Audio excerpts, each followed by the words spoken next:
Hello, everyone. Welcome to another edition of the EOB podcast. So last week we have three wide releases, the biggest of which is the Equalizer 2 starring Denzel Washington, and following that is Mamma Mia, Here We Go Again. It's a sequel to the 2008 musical.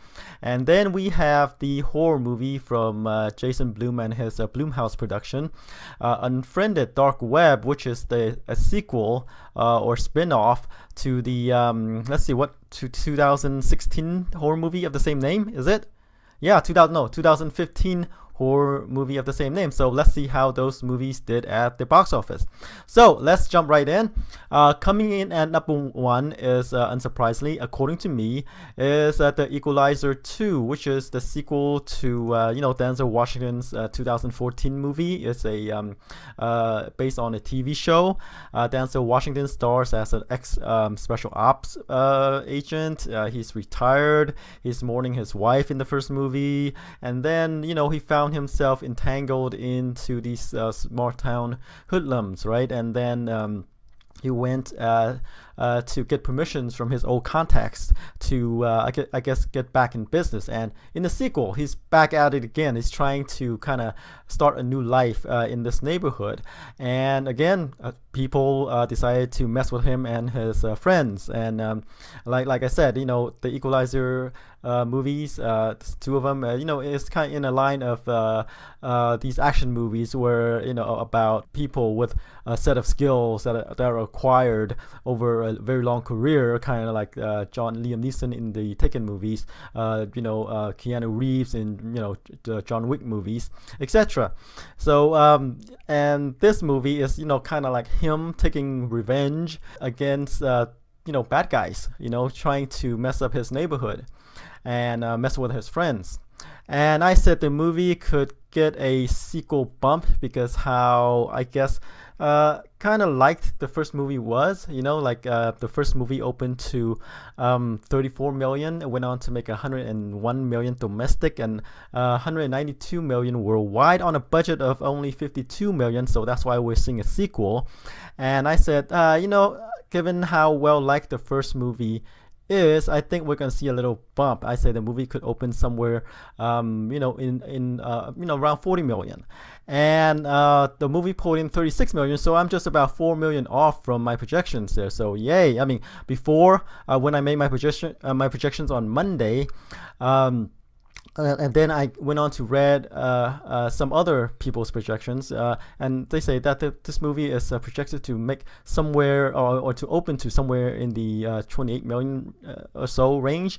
And I said, whoa, my projection of 40 million is way off. But luckily, you, the audience out there, kind of saved my bacon right here by bumping this movie up to 36 million. It's a little bit low from my 40 million projections, but hey, it's pretty close there, only 4 million off. So 36 million for the Equalizer 2, 60% on the tomato meters, and then an A cinema score. So yeah, well reviewed, well liked by the audience.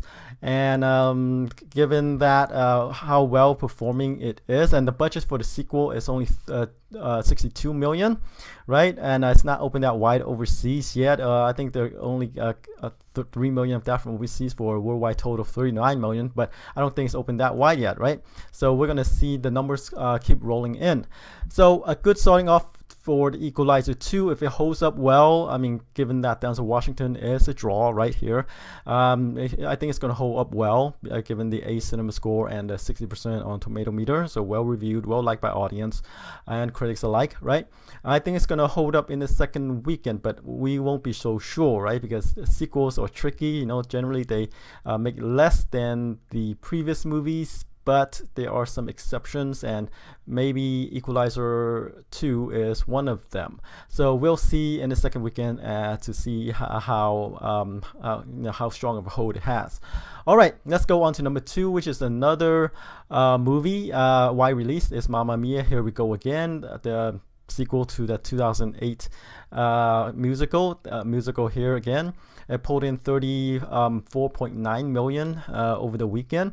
And let's see where I had the movie opening to. I had the movie opening from 30 to 35 million, and it pulled in about 35 million, which is kind of like the upper end of my range right there. So yeah, I'm pretty close with the 2 major releases this weekend. Yay!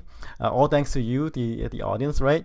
And I said that, you know, like the first movie was in 2008, and then like 10 years later in 2018 we get a sequel. And I was thinking that I was saying that will people want a sequel after so long? And I say, you know, Mamma Mia is one of those movies, musical in particular, that you know, people just go for the experience and you know, for the music, songs and dance numbers, and you know, they don't particularly care about how long it is. It's just like a musical, right? They could call it something else and people will turn out for this, because the audience for these types of movies are coming for like an experience, like I said. That's why I said, you know, it could probably hold up as well as the first movie, because the first movie opened to let's see what the first movie opened to, 27 million, right?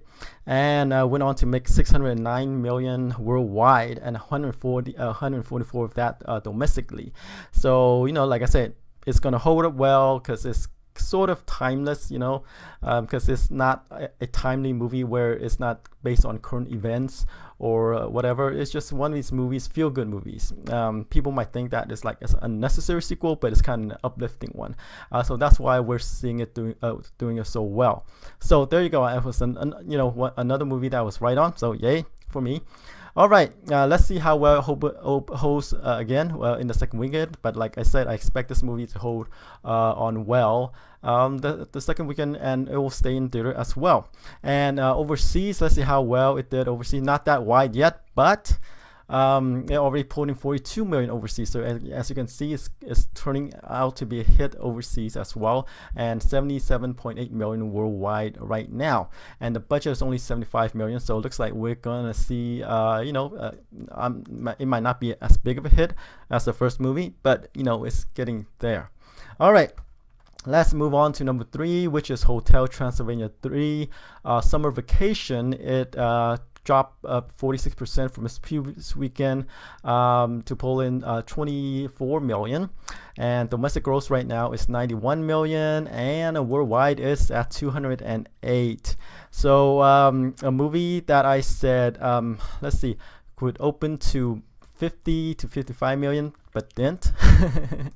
That was a week when I said that you know, the movies there would get a summer bump, because you know, hey, summer, school's out, and there's summer in the movie's title, and you know, parents might want to take their kids out to watch, you know, an animation. Sony, I mean, it might not be you know, Sony Animation might not be at the level of the Pixar's, the Disney's, the DreamWorks, but hey, they hold their own. And this Hotel Transylvania franchise is on the up and up, right? Each movie is doing better than the previous one, and I said, hey, this movie could do even better than Hotel Transylvania 2 because of the way that it's trending upwards.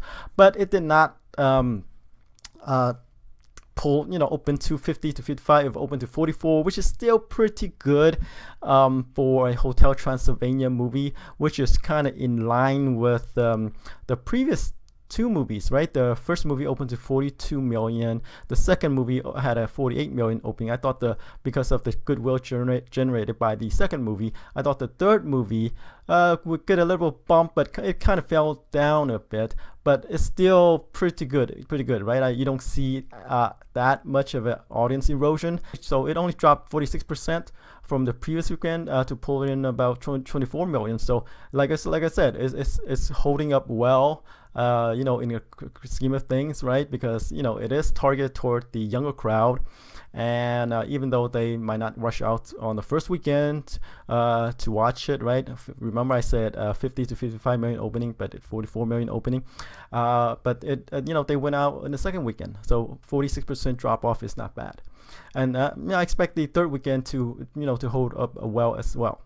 All right, let's move on to number 4. Ant-Man and the Wasp is already in its third weekend, drop off 43% from the previous weekend to pull in about 16.5 million. Domestic gross right now is 165 million, and let's see, the worldwide take for this movie is 354 million, 189 of that from overseas.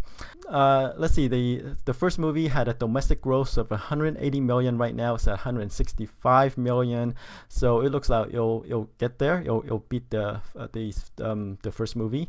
Worldwide, 519 million, and for the first movie, and 354 million. So it still has a ways to get there, but we'll see how if the international figures come in for Ant-Man and the Wasp for the sequel. So all in all, there's a good chance that the second movie will beat out the first movie. But we'll see, because the foreign take is a bit weak right now.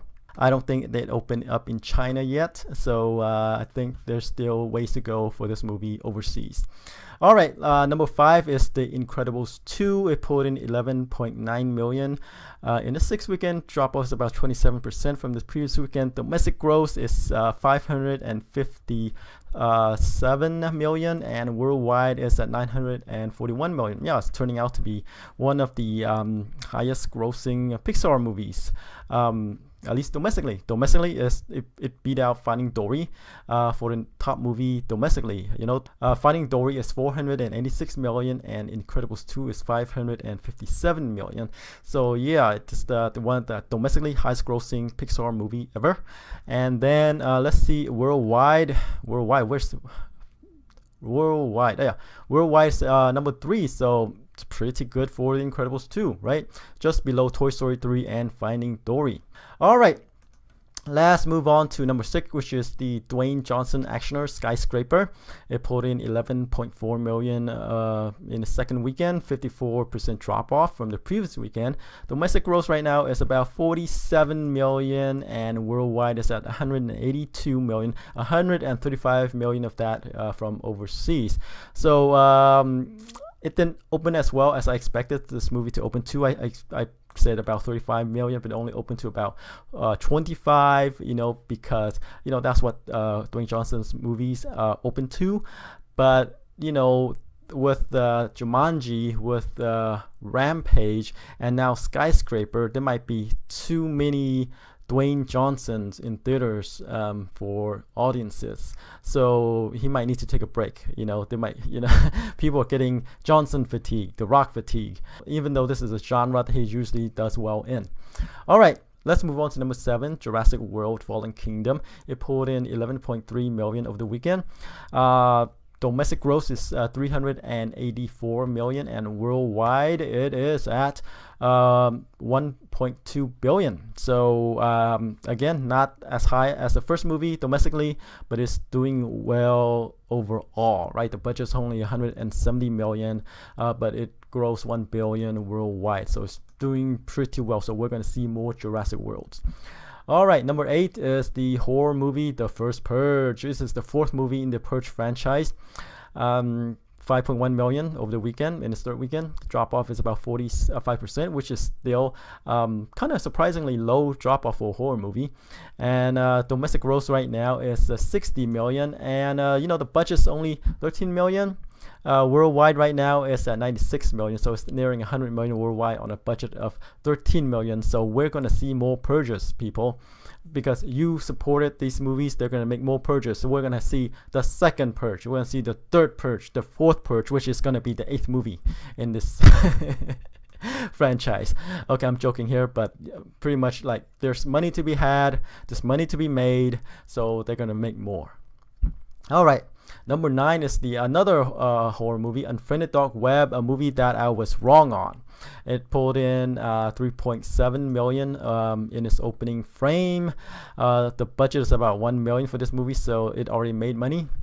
And this movie, I said, could open in between 10 to 15 million because of how well the first movie did. The first movie had an opening of about 16 million. I said, given that how well the first movie did, I think the sequel is gonna do about the same, if a bit lower, but I didn't expect it to be that low.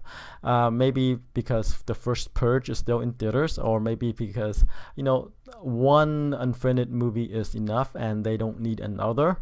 But given that the budget is so low, right? The budget for the first movie is 1 million. the second movie, the budget for the second movie is about the same.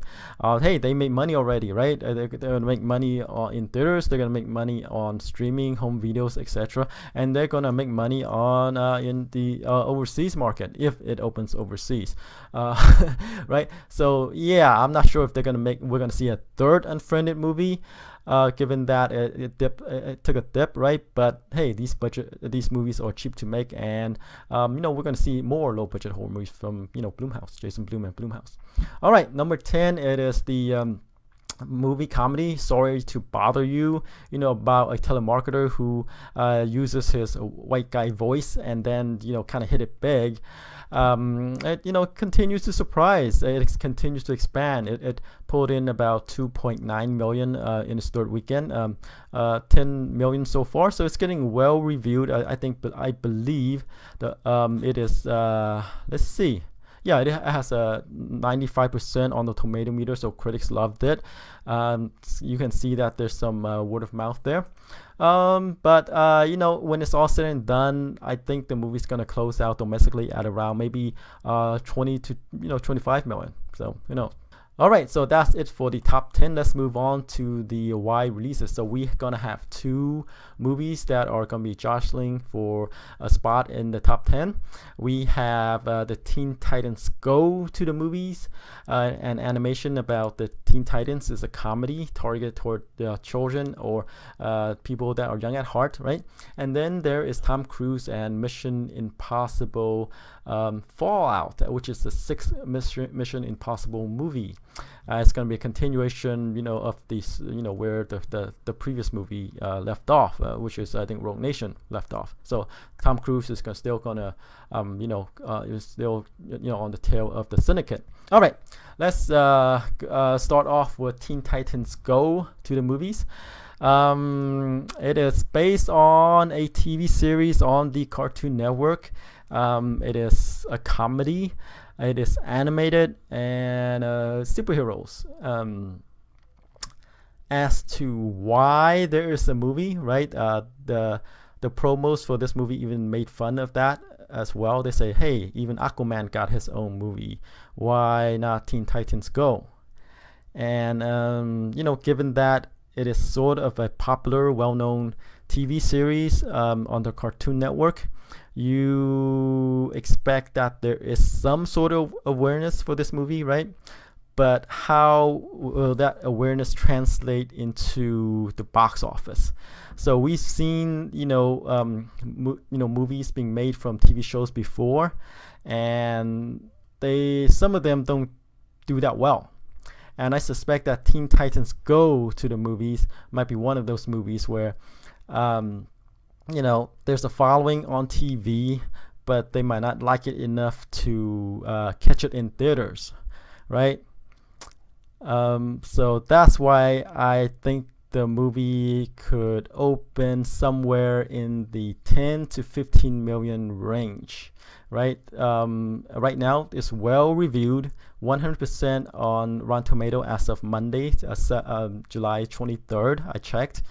It's 100% on Rotten Tomatoes, so critics liked it. It's a fun movie, but does that translate into box office? Will people want to watch something that they could catch on TV? If they're fans of Teen Titans Go, they could catch that on the series. And the movie is just kind of like an enhanced version of that. Like, will they make the effort? Will fans make the effort? Will adults take their kids to watch it? To watch Teen Titans Go, because it is a goofy movie, right? Goofy characters, goofy scenarios, but like I said, do they want to go and watch that on the big screen rather than at home in the comfort of their own home? So that's why I think the openings might not be that high. So 10 to 15 million opening for Teen Titans Go. All right, let's go to Mission Impossible Fallout.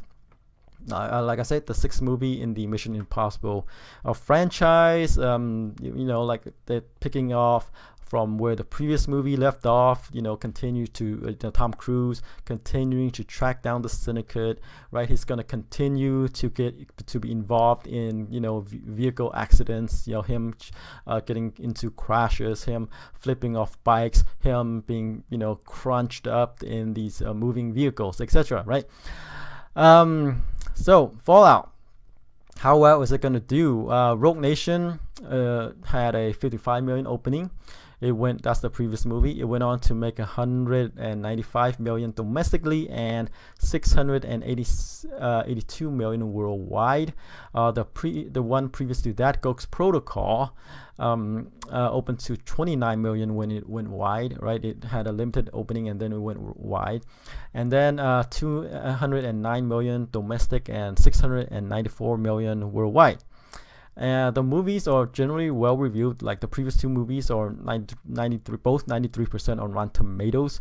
Right now the Fallout is 96%. I expect that percentage to drop a bit as more reviews comes in.